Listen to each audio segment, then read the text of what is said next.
आरक्षण लढ्यात ट्रेंडिंग ठरणारा शब्द म्हणजे क्युरेटिव्ह पिटिशन। सुप्रीम कोर्ट लवकरच मराठा आरक्षणाचा अंतिम निकाल क्युरेटिव्ह पिटिशनवर देण्याची शक्यता आहे। सुप्रीम कोर्टातील निकालावर मराठा आरक्षणाचं भवितव्य अवलंबून असणार आहे। पण हे क्युरेटिव्ह पिटिशन म्हणजे नेमकं काय? ही पद्धत कधी सुरू झाली? याची प्रक्रिया कशी असते? अशा सर्वच बाबींविषयी जाणून घेऊयात। क्युरेटिव्ह पिटिशन म्हणजे एक उपचारात्मक याचिका। क्युरेटिव्ह शब्दाची उत्पत्ती क्युअर या इंग्रजी शब्दातून झाली आहे।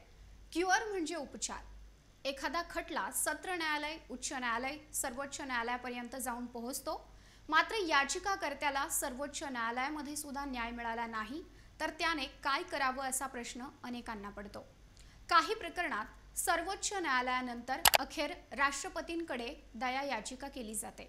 अशा प्रदीर्घ न्यायालयीन प्रक्रिया पार पाडल्यानंतरही आपल्याला न्याय मिळाला नाही असं वाटल्यानंतर सर्वोच्च न्यायालयात पुनर्विचार याचिका दाखल करून दाद मागता येते। सर्वोच्च न्यायालयाचा निर्णय हा अंतिम असतो, पण काही मर्यादित बाबींवर रिव्ह्यू पिटिशन अर्थात पुनर्विचार याचिका दाखल करता येते।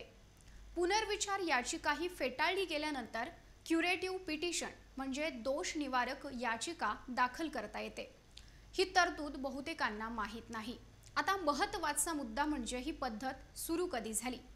सर्वोच्च न्यायालयात रूपा अशोक हुर्रा विरुद्ध अशोक हुर्रा या 2002 मधील वैवाहिक खटल्यात 5 न्यायाधीशांच्या खंडपीठानं दिलेल्या निकालानं क्युरेटिव्ह पिटिशन या नाविन्यपूर्ण संकल्पनेला जन्म दिला। सर्वोच्च न्यायालयाने दिलेल्या अंतिम निकालानंतर व पुनर्विचार याचिका फेटाळल्यानंतर निकालाने व्यथित झालेल्या व्यक्तीला घटनेच्या कलम 32 नुसार रीट याचिकेद्वारे वा अन्य मार्गाने न्यायालयाकडून काही दिलासा मिळू शकतो का? हा प्रश्न या याचिकेत न्यायालयापुढे विचारार्थ होता। आता रीट याचिका म्हणजे काय तर भारतीय राज्यघटनेनुसार रीट हा एक उपाय आहे। लोकांच्या मूलभूत अधिकारांना बळकट करण्यासाठी मदत मागण्यासाठी न्यायालयासमोर रीट याचिका दाखल केली जाते। रीट या शब्दाचा अर्थ लेखी आदेश असा होतो आणि तो न्यायालयांद्वारे जारी केला जातो। जिथं न्यायिक प्रक्रियेचा ढळढळीत दुरुपयोग झाल्याचं अथवा न्यायाचा बळी गेल्याचं दिसत असेल तिथं व्यथित व्यक्तीला पुनर्विचार याचिकेचा पर्याय संपल्यावरही न्यायालयाच्या मूलभूत अधिकारांतर्गत काही दिलासा मिळवण्याची संधी असली पाहिजे, कारण अशा व्यथित व्यक्तीला न्यायासाठी दुसरा कोणताही मंच उपलब्ध नसतो आणि याच विचारातून क्युरेटिव्ह पिटिशन ही संकल्पना सुरू झाली। यात महत्त्वाचं म्हणजे दोषी व्यक्तीलाच क्युरेटिव्ह पिटिशन दाखल करण्याची परवानगी असते। त्यावर सर्वोच्च न्यायालय स्वतः दिलेल्या निर्णयाचा पुनर्विचार करते। यासाठी ज्या न्यायाधीशांनी निर्णय दिला त्यांच्याकडेच त्याची पुन्हा सुनावणी दिली जाते। विशेष म्हणजे यामध्ये वकिलांना युक्तिवाद करण्याची परवानगी राहत नाही। याचिकाकर्त्याला आपली बाजू ही लिखित स्वरूपात मांडावी लागते। एखाद्या खटल्यात न्यायालय एखाद्या वरिष्ठ वकिलाला न्यायमित्र म्हणून नियुक्ती देऊ शकते, मात्र हे पूर्णपणे न्यायालयाच्या सल्ल्यावर अवलंबून आहे। आता क्युरेटिव्ह पिटिशन याची प्रक्रिया कशी असते हे देखील जाणून घेऊयात। सर्वोच्च न्यायालयाने निर्णय दिल्यानंतर 30 दिवसांच्या आत क्युरेटिव्ह पिटिशन दाखल करावी लागते। याचिकाकर्त्याला त्यात स्पष्ट करावं लागतं की कोणत्या आधारावर क्युरेटिव्ह पिटिशन दाखल करत आहे। ही याचिका सर्वोच्च न्यायालयाच्या वरिष्ठ वकिलांकडून प्रमाणित करून घ्यावी लागते। नंतर ही याचिका सर्वोच्च न्यायालयाच्या वरिष्ठ 3 न्यायाधीशांकडे पाठवली जाते। यामध्ये सरन्यायाधीशांचा सुद्धा समावेश असतो। या पीठामधील न्यायाधीश निर्णय घेतात की याचिकेवर पुन्हा सुनावणी झाली पाहिजे की नाही।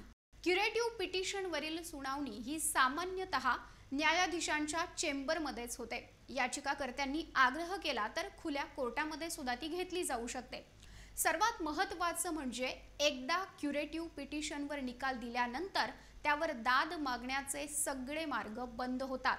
म्हणून मराठा आरक्षणाबाबतचा क्युरेटिव्ह याचिकेवर दिला जाणारा निकाल अत्यंत महत्त्वाचा असणार आहे। राज्य सरकारने मराठा आरक्षणाबाबत फेरविचार याचिकेमध्ये मांडलेले मुद्दे वेगळ्या स्वरूपात क्युरेटिव्ह याचिकेत मांडले आहेत। आता न्यायालय त्यावर काय निर्णय देतं याची प्रतीक्षा आहे। राज्य सरकारने मराठा समाजाला स्वतंत्र संवर्ग करून आरक्षणाची 50% मर्यादा ओलांडून दिलेलं आरक्षण वैध आहे की नाही, इंदिरा साहनी प्रकरणी दिलेल्या निकालाचा फेरविचार करण्याची गरज आहे का, या मुद्द्यांवर न्यायालय निर्णय देणार आहे। क्युरेटिव्ह याचिकेवर 3 प्रकारे निकाल लागण्याची सुद्धा शक्यता आहे। त्यातील पहिल्या शक्यतेनुसार ही क्युरेटिव्ह याचिका फेटाळली जाऊ शकते. असं झाल्यास मराठा आरक्षण न्यायालयातून मिळण्याची शक्यता मावळणार असून संसदेवर अवलंबून राहावं लागेल. तर दुसऱ्या शक्यतेनुसार क्युरेटिव्ह याचिकेमध्ये या प्रकरणातील प्रतिवादी जयश्री पाटील यांना त्यांची भूमिका मांडण्याचे निर्देश सर्वोच्च न्यायालय देऊ शकते. तिसऱ्या शक्यतेनुसार खुल्या न्यायालयात सुनावणी केली जाईल असं सांगून सर्वोच्च न्यायालय सुनावणीची तारीख देऊ शकते. हे सर्व पाहता क्युरेटिव्ह याचिकेवरील सुनावणी मराठा आरक्षणाच्या लढ्यासंदर्भात किती महत्त्वाची आहे हे तुमच्या लक्षात आलं असेलच. तुम्हाला याविषयी काय वाटतं ते व्हिडिओच्या खालील कमेंट बॉक्समध्ये जरूर लिहा आणि यूट्यूब व फेसबुकवर जिथं तुम्ही हा व्हिडिओ पाहत असाल तिथं फॉर द पीपल न्यूज चॅनलला सबस्क्राईब करा, लाईक व फॉलो जरूर करा.